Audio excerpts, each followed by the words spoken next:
This is the serial data test. We're going to power the Beagle bone up from the power supply with 5 volts and 700 milliamps. We're going to connect the oscilloscope to the SPI port 0, which is on bank 9, port 22, and port 18, and then we're going to start the capture on the oscilloscope. Step 3 is to run a test that will repeatedly send SPI out of that port. And we're going to look at the frequency of S-clock on the oscilloscope. Then we'll move the probes over to the second SPI port, which is on pin 31 and 30, and we'll look at the frequency of S-clock. And that should be within a half a megahertz of 25 megahertz. So here is the Beagle bone already set up. Those are the 2 pins for SPI port 0, and that's the oscilloscope over there, and that is not showing any signal because we haven't started the test.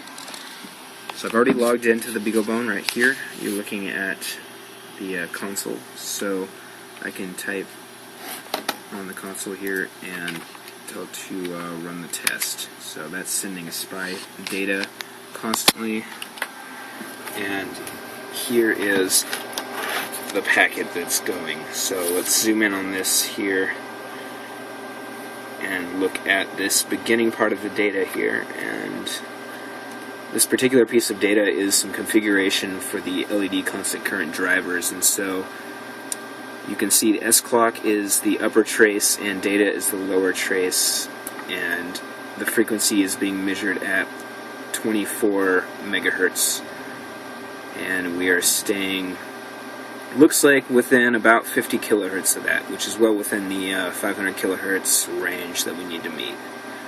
So I'll go ahead and move this over to the second SPI port.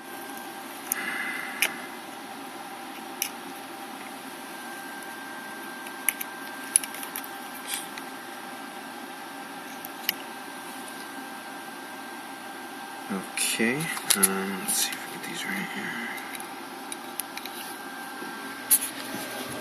And it should be the same data. We're sending data to configuration data to both the drivers that is the same, so there's not a lot of difference here. You can still see that the frequency is within about 5 kilohertz of our 24 megahertz goal, and that means that the serial peripheral interface passes the test.